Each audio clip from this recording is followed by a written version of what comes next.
estou com o professor João Malheiro, um colega, a gente se conheceu, colega de trabalho, de profissão, né? Professor da Universidade Federal do Pará, no campus de Castanhal, mas também atua aqui na pós-graduação do IENSE, e também da UFPA.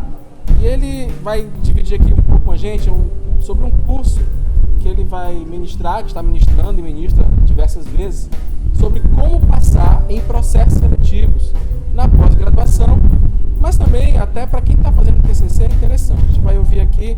E, bom, João, faz pouco tempo que terminaste o pós-doutorado lá na Universidade do Porto, em Portugal. Foi uma experiência interessante? Com certeza. Eu acho que você sair do seu país, né, conhecendo as linhas de pesquisa que a gente trabalha aqui, indo para fora, você vê como o pessoal da Europa trabalha, e Portugal, né, que na área de educação e ciências é um grupo forte, é uma experiência realmente importante e que eu tirei o máximo de proveito possível. Pena que foi só 6 meses. O ciclo de quem pesquisa, né, de quem começa a pesquisar, porque a gente começa a pesquisar terminando a universidade, a licenciatura, o bacharelado, e depois tem as pós-graduações que nos introduzem no mundo da pesquisa. Vem o mestrado, doutorado e o pós-doutorado. É um ciclo, com certeza, bem interessante. E como é que foi essa tua ideia? Por que é que surgiu a tua ideia de fazer um curso para preparar para aprovação em processos seletivos? De onde é que surgiu isso? Bem assim, eu estou aqui no programa de pós-graduação desde 2010, logo quando eu concluí o meu doutorado na Unesp, em São Paulo. E aí eu já participei de muitas bancas avaliativas de todo tipo, né? Para ingresso, como para professor da universidade, mas a que eu tenho mais participado é nos processos seletivos de mestrado, doutorado e TCC. Então, o que é que a gente percebe? Que normalmente o aluno, quando ele vem tentar, por exemplo, o mestrado, ele não tem ideia ainda de como é um problema de pesquisa para ser trabalhado em nível de mestrado. Então, não só em nível de mestrado, o doutorado também. Tem muito mestre que quando ele vem para fazer o doutorado, também ele perde um pouco essa ideia do que é uma pesquisa em nível de doutorado. Até porque ele saiu do mestrado e muitas vezes ele volta para a atividade, né? Vai dar aula, ou vai trabalhar, enfim, continua a vida dele e demora um pouquinho para voltar para o doutorado. E aí, para tentar o doutorado.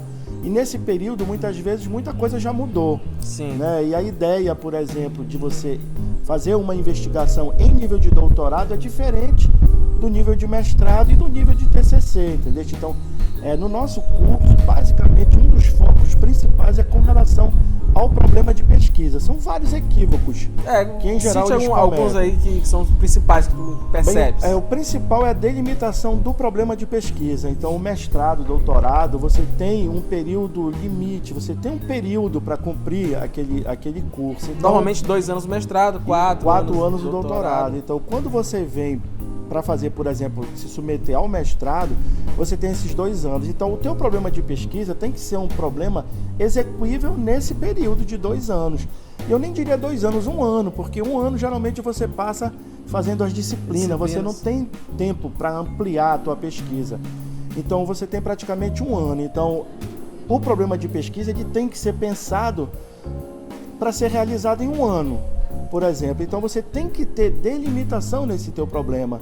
Então, por exemplo, na área de formação de professores, então em geral o candidato se submete para a área de formação de professor, mas ele elabora um problema de pesquisa muito amplo, entendeu? Então ele quer identificar a forma como esse professor foi formado, ele quer identificar as dificuldades que esse professor tem para normalmente trabalhar na sala de aula. Ele tem um monte de problemas dentro de um problema só.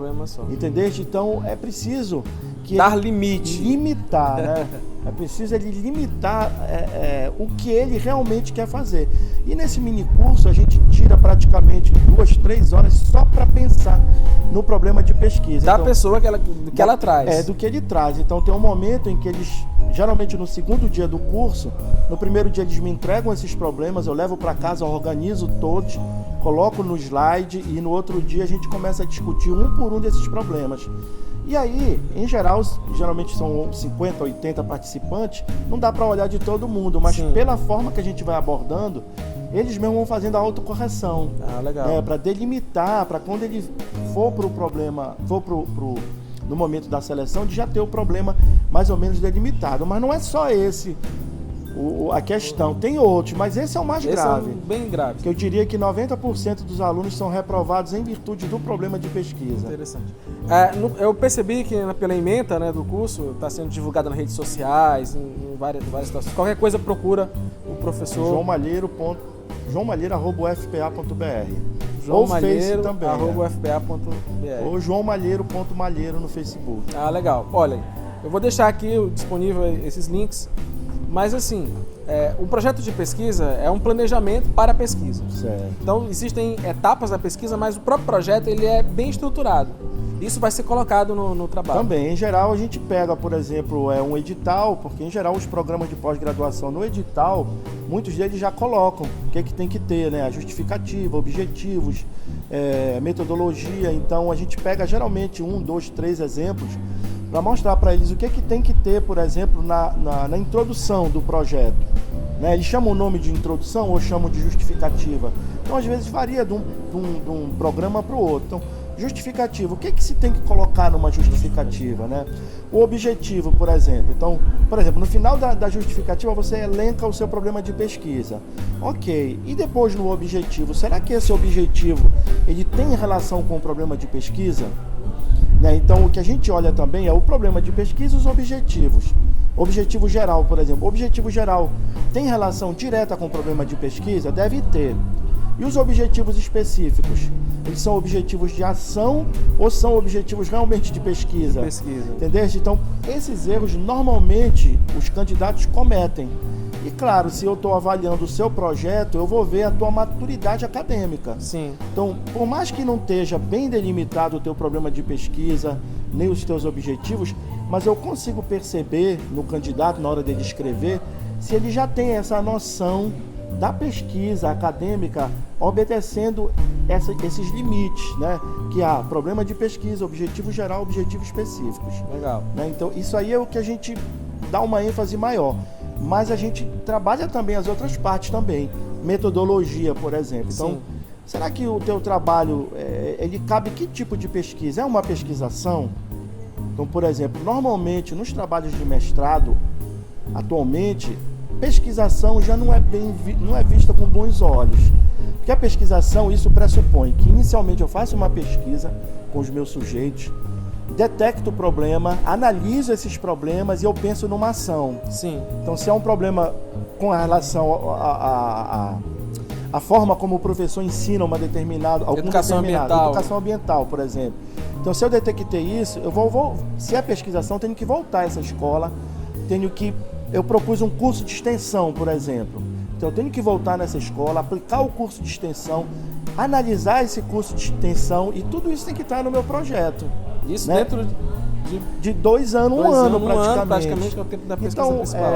Então, normalmente a pesquisação ela não é vista com bons olhos na área de educação e ciências em geral. Claro que isso varia muito de professor para professor, de orientador para orientador. Mas existem outras modalidades de pesquisa. Isso, agora tem outras modalidades que você tem que ter um referencial teórico, porque é o casamento entre o problema de pesquisa, os objetivos, o referencial teórico, a metodologia e a análise, né?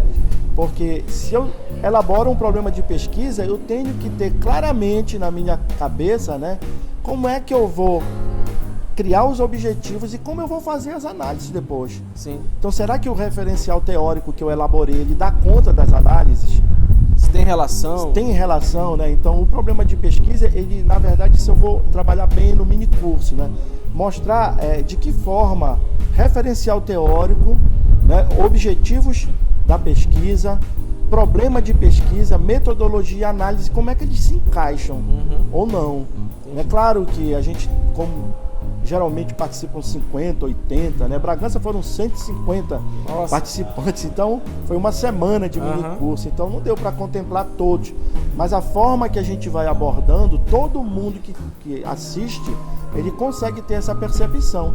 E normalmente depois eu passo o meu e-mail e a gente troca ideias, né? À medida do possível. Tem um contato após, né? Isso, o contato a gente estabelece uma relação de amizade, eu diria, né? Assim, para que a gente possa conversar posteriormente.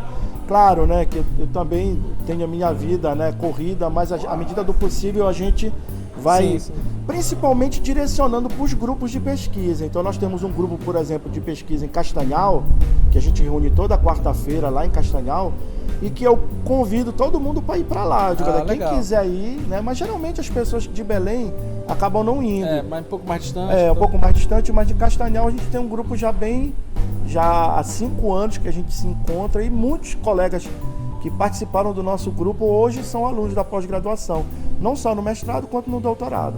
Legal.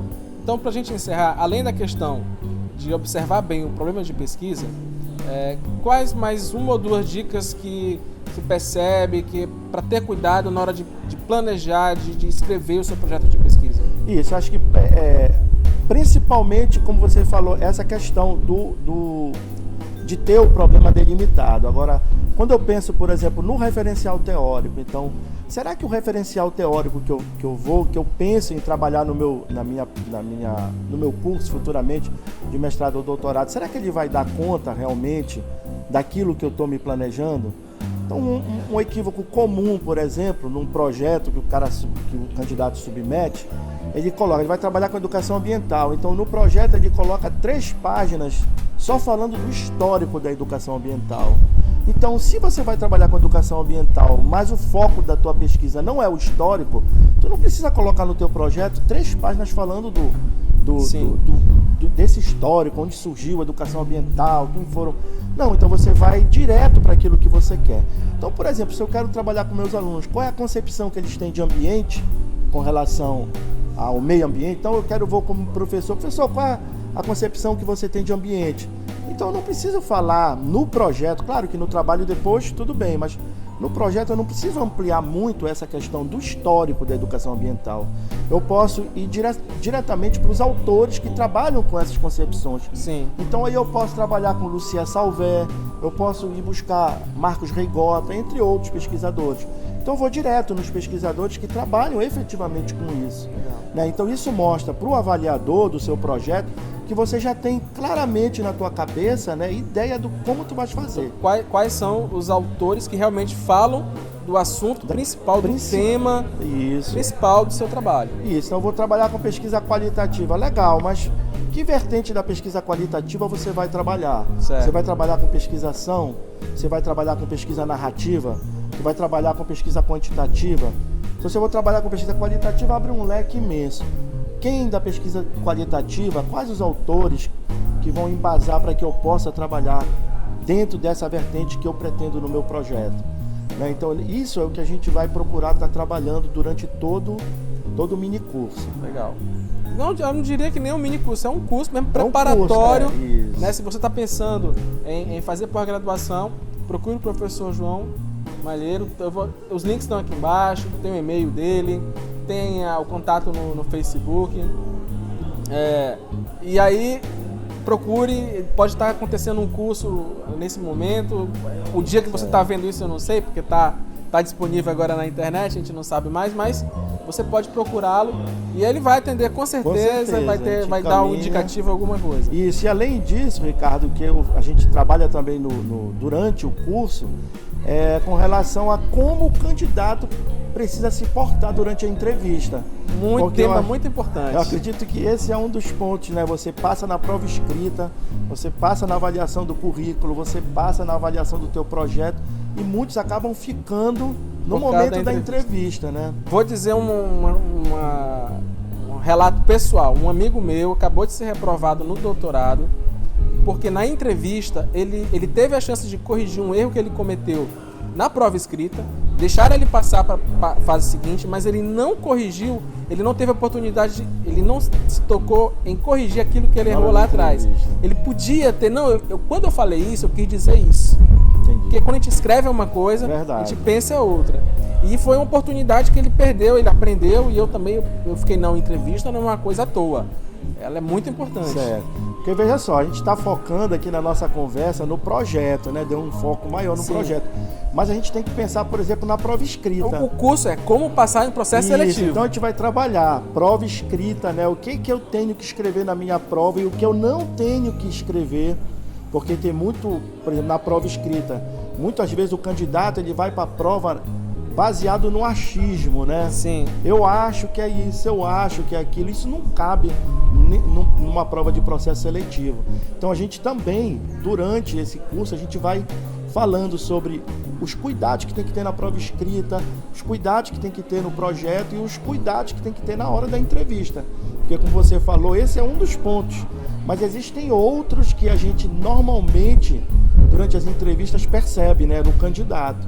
Então, é um momento que a gente tem para conversar com eles, explicando ponto a ponto cada um desse carga processo. horária inicial dele nós fechamos em 10 horas. 10 horas. São... Eu digo inicial porque tem um pós-contado, né? Isso, normalmente são 10 horas, são 5 horas num dia e 5 horas no outro. Entre um e outro dá tempo para ficar arrumando isso. muita Normalmente coisa. Eu coloco, a gente está pensando assim, 5 horas num sábado, aí no outro sábado mais 5. Legal. Por exemplo, esse que a gente vai começar agora aqui em Belém, porque a gente ministrou mais para o interior, vai ser agora nesse sábado, dia 26 de setembro, e depois a gente retorna no outro sábado, se não me falha a memória, dia 30 de setembro. Mas além desse, outros virão. Isso, outros virão, né? À medida que, porque esse foi um convite dos colegas da nossa escola, mas aí outros convites, os colegas que têm cursos, cursinhos, enfim, qualquer um que queira, né, e se interesse, a gente com certeza vai ministrar. A gente só organiza a agenda, o que for melhor, né? Pode ser no sábado ou até no domingo também. Ah, legal. Às vezes no sábado a gente trabalha também. Tá aí, professor João Malheiro, quer saber como passar em processo seletivo de pós-graduação? Siga este homem, veja onde está acontecendo o curso e aí venha conversar com ele. Com certeza, está todo mundo convidado e querendo entrar em contato, joãomalheiro@ufpa.br. Beleza. Até mais, pessoal. Tchau, pessoal.